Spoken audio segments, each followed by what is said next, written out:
Kali ini aku mau bahas tentang salah satu metode analisis saham yang sering banget ditanyain, yaitu analisis fundamental dengan metode membedah laporan keuangan. Mungkin banyak di antara kamu yang tahu gitu ya, banyak investor legendaris, kayak Lo Keng Hong, Charlie Munger, Warren Buffett, Peter Lynch, dan lain-lain.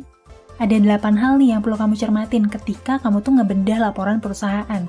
8 poin inilah yang menurut kami tuh perlu kamu cek untuk bisa paham sama kondisi perusahaan tersebut.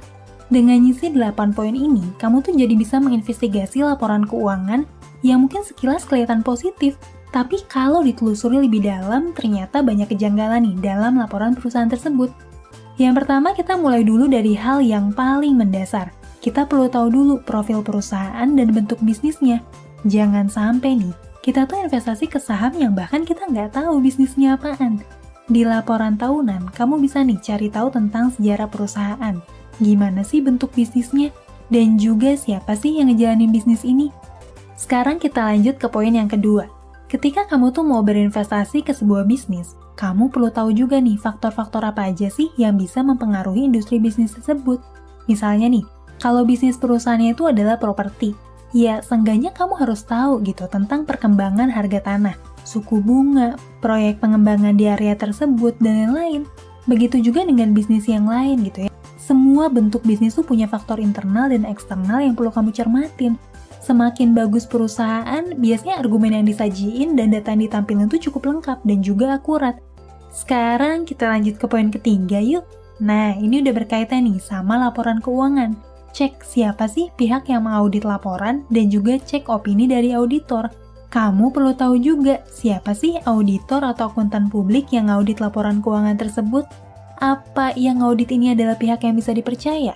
Atau jangan-jangan dari kantor akuntan publik yang kurang dikenal? Kita masuk ke tahap selanjutnya yaitu cek laporan laba rugi. Ini adalah tahap di mana kamu tuh ngelihat kondisi terbaru perusahaan. Apa perusahaan itu lagi untung atau lagi rugi? Seberapa besar sih pertumbuhan labanya kalau dibandingin sama tahun lalu? Oke, sekarang kita lanjut lagi ya. Masalahnya nih, ngelihat laporan laba rugi aja tuh nggak cukup. Kenapa gitu? Iya, karena laporan itu seringkali ngecoh kita sebagai investor. Ngecohnya kayak gimana sih? Nah, kita bahas itu di poin selanjutnya, yaitu cek sumber pendapatan dan biayanya. Kamu juga harus paham nih, seringkali pihak manajemen perusahaan tuh ngakui beberapa aksi korporasi sebagai bentuk pendapatan. Sekarang kita lanjut ke poin ke-6, yaitu cek siapa sih partner bisnis perusahaan tersebut. Maksudnya tuh gini, partner bisnis itu kan bisa jadi ada 2 tipe nih. Yang pertama itu adalah perusahaan lain yang emang murni berbisnis sama perusahaan inceran kita. Dan yang kedua itu adalah perusahaan yang terafiliasi, entah itu sister company atau perusahaan saudaranya atau sahabatnya yang sering ngelakuin transaksi bisnis. Sekarang kita lanjut bahas poin selanjutnya, yaitu cek kualitas dari pendapatannya. Wah, maksudnya gimana sih? Pendapatan kok ada kualitasnya segala? Jadi gini, dalam bisnis skala besar yang basisnya tuh B2B atau business to business, nah, hal yang perlu dicek itu adalah apakah nilai di operating profit itu selaras gitu ya sama arus kas dari aktivitas operasi. Karena bisa aja nih, laba operasinya itu dinyatain positif, tapi ternyata arus kasnya negatif soalnya banyak penjualan yang masih dalam piutang yang uang kasnya itu belum diterima. Nah, cara buat ngecek hal kayak gini tuh adalah kamu bisa lihat nih laba operasional yang ada di laporan laba rugi.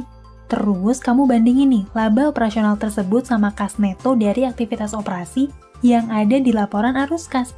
Kalau misalnya nilainya tuh mirip gitu ya, mirip-mirip nggak beda jauh, berarti seluruh pendapatan penjualan perusahaan itu didukung sama arus kas yang sehat juga.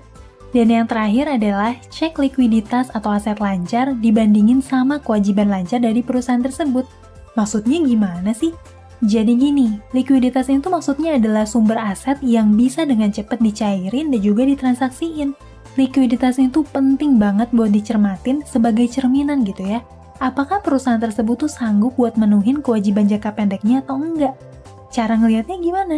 Kamu bisa nih ngitung current ratio yang ada di neraca perusahaan. Terus bandingin deh current ratio tersebut sama current liability. Kalau misalnya current ratio tuh ada di atas 1, itu artinya nih, aset yang bisa dilikuidasi dalam waktu kurang dari 1 tahun tuh lebih besar daripada kewajiban yang bakalan jatuh tempo. Sampai ketemu lagi di video selanjutnya.